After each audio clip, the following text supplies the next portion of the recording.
பல பகுதிகளுக்கு மண் சரிவு அபாய எச்சரிக்கை. இலங்கையின் மின் உற்பத்தி இந்தியா தொடர்ந்தும் ஆதரவு பிரதமர் மோடி. மைத்திரிக்கு எதிரான மனு தள்ளுபடி. புலமை பரிசு பரீட்சை தொடர்பான விசாரணை.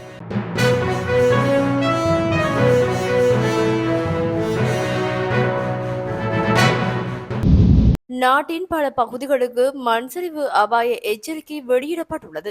அதன்படி இந்த எச்சரிக்கை இன்று மாலை 4 மணி வரை அமலில் இருக்கும் என்று தேசிய கட்டிட ஆராய்ச்சி நிறுவனம் தெரிவித்துள்ளது. இதன்படி பதுளை மாவட்டத்தின் ஹப்புதல, எல்ல, ஹலிலெல்ல மற்றும் பசறை, கண்டி மாவட்டத்தின் மெததும்பர மற்றும் பாததும்பர, குருநாகல் மாவட்டத்தில் ரிதிகம, மாத்தளை மாவட்டத்தில் ரத்தோட்ட, அம்பகங்கங்க, கோரலாய ஆகிய பிரதேச செயலக பிரிவுகளுக்கு இந்த எச்சரிக்கை அறிவிப்பு விடுக்கப்பட்டுள்ளது. இலங்கையின் மின் உற்பத்தி நிலையங்களுக்கு திரவமாக்கப்பட்ட இயற்கை எரிவாயுவை வழங்க திட்டமிட்டுள்ளதாக இந்திய பிரதமர் நரேந்திர மோடி தெரிவித்துள்ளார். இரு நாடுகளின் மின் கட்டங்களை இணைக்கவும் அண்டை நாடுகளுக்கு இடையே பெட்ரோலிய குழாய் பதிக்க திட்டமிட்டுள்ளதாகவும் இந்திய பிரதமர் நேற்று அறிவித்தார். புதுடெல்லியில் இலங்கை ஜனாதிபதி அனுரகுமார திசாநாயக்கவுடனான கூட்டு ஊடகவியலாளர் சந்திப்பின் போது அவர் இதனை கூறியுள்ளார். அதேவேளை பிரத்யோக டிஜிட்டல் அடையாள திட்டத்தில் இலங்கையுடன் இந்தியா ஒத்துழைக்கும். இலங்கைக்கு இந்தியா இதுவரை $5 பில்லியன் கடன் மற்றும் மானிய உதவிகளை வழங்கியுள்ளது. இலங்கையின் 25 மாவட்டங்களிலும் எங்களிடம் ஒத்துழைப்பு உள்ளது.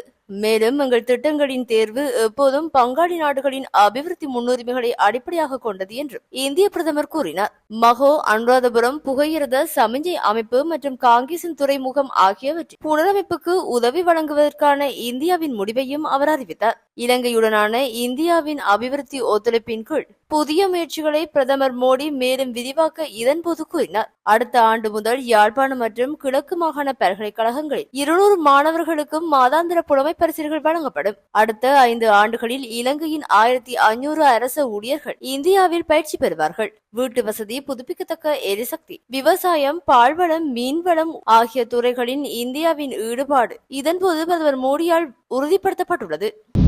ஸ்ரீலங்கா சுதந்திர கட்சியின் தலைவர் பதவிக்கு எதிர்காலத்தில் போட்டியிடப் போவதில்லை என முன்னாள் ஜனாதிபதி மைத்திரிபால சிறிசேன நேற்று கொழும்பு மேன்முறையீட்டு நீதிமன்றத்தில் அறிவித்துள்ள நிலையில் அவருக்கு எதிரான மனுவை தள்ளுபடி செய்ததாக நீதிமன்றம் உத்தரவிட்டுள்ளது. ஸ்ரீலங்கா சுதந்திர கட்சியின் தற்போதைய தலைவரான நிமல் ஸ்ரீபால டி சில்வா மற்றும் செயலாளருக்கு எதிர்ப்பு தெரிவிக்கப் போவதில்லை என முன்னாள் ஜனாதிபதி மைத்திரிபால சிறிசேனவின் சட்டத்தரணி ஊடாக நேற்று மேன்முறையீட்டு நீதிமன்றில் அறிவித்துள்ளார். நீதிமன்றத்தை அவமதிப்பதாக குற்றம் சுமத்தி முன்னாள் ஜனாதிபதி மைத்திரிபால சிறிசேனவுக்கு எதிராக தாக்கல் செய்யப்பட்ட மனு மேன்முறையீட்டு நீதிமன்றத்தில் நேற்று விசாரணைக்கு எடுத்துக் கொள்ளப்பட்டது. குறித்த வழக்கு ஸ்ரீலங்கா சுதந்திர கட்சியின் செயற்குழு உறுப்பினர் மாண்டேக் சரத் சந்திரவினால் தாக்கல் செய்யப்பட்டிருந்தது. மைத்திரிபால சிறிசேன ஸ்ரீலங்கா சுதந்திர கட்சியின் தலைவராக செயற்படுவதற்கு கொழும்பு மாவட்ட நீதிமன்றம் இடைக்கால தடை உத்தரவு பிறப்பித்திருந்தது. அவர் நீதிமன்றத்தை அவமதித்து தொடர்ந்து பதவியில் இருப்பதாக மனுவில் குறிப்பிடப்பட்டிருந்தது. இந்த மனு நேற்று நீதிமன்றத்தின் நீதிபதிகளான நிசங்க, பந்துல கருணாரத்ன மற்றும் சசி மகேந்திரன் ஆகியோர் முன்னிலையில் மேன்முறையீட்டு நீதிமன்ற பெஞ்ச் முன்னிலையில் அழைக்கப்பட்டார். முன்னாள் ஜனாதிபதியின் சார்பில் ஆஜரான ஜனாதிபதி சட்டத்தரணி மைத்ரி குணரத்ன தமது கட்சிக்காரர்களின் உடன்படிக்கை சாத்தியம் எனவும் இந்த மனுவை தீர்ப்பதற்கு வாய்ப்பிருப்பதாகவும் நீதிமன்றத்திற்கு அறிவித்தார். இதன்போது மனுதாரரின் சட்டத்தரணி சாந்த ஜெயவர்தன தமது கட்சிக்காரரும் இணங்குவதாக நீதிமன்றம் தெரிவித்தார். அதன்படி மனுவை விசாரித்த மேல்முறையீட்டு நீதிமன்ற குழாம் மனுவை வாபஸ் பெற அனுமதித்ததுடன் தள்ளுபடி செய்யவும் முடிவு செய்துள்ளது.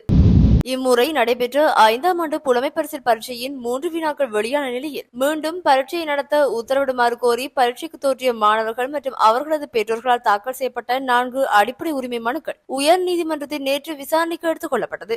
ஜசந்த கோதாகொட, குமுதினி விக்ரமசிங்க மற்றும் அர்ஜுன ஒபேசேகர ஆகிய மூவரடங்கிய உயர் நீதிமன்ற நீதிபதிகள் முன்னிலையில் இந்த மனுக்கள் விசாரணைக்கு எடுத்துக் கொள்ளப்பட்டதாக தெரிவிக்கப்பட்டுள்ளது. புலமை பரிசில் பரீட்சையின் முதலாவது வினாத்தாளில் 3 வினாக்களுக்கும் இலவச புள்ளிகள் வழங்க தீர்மானித்த நிபுணர் குழுவின் அறிக்கை தொடர்பில் முழு கவனம் செலுத்தியுள்ளதாக மனுதாரர்கள் சார்பில் ஆஜரான ஜனாதிபதி சட்டத்தரணி சாலிய பெசன் நீதிமன்றத்தை தெரிவித்தார். மேலும் புலமை பரிசை பரீட்சை மிகவும் முக்கியமான பரீட்சை எனவும் பரீட்சையில் வழங்கப்படும் ஒவ்வொரு சித்தியும் மிகவும் முக்கியமானது எனவும் சுட்டிக்காட்டிய ஜனாதிபதியின் சட்டத்தரணி கிராமப்புற மாணவர்கள் பிரபல பாடசாலைகளில் அனுமதி பெறுவதற்கு இதுவே ஒரே வழி எனவும் குறிப்பிட்டார். எனவே இந்த பரீட்சையில் ஏதேனும் அநீதி நடந்தால் அது ஒட்டுமொத்த மாணவர் சமுதாயத்திற்கும் பாதகமான விளைவை ஏற்படுத்தும் எனவும் ஜனாதிபதி சட்டத்தரணி சுட்டிக்காட்டினார்.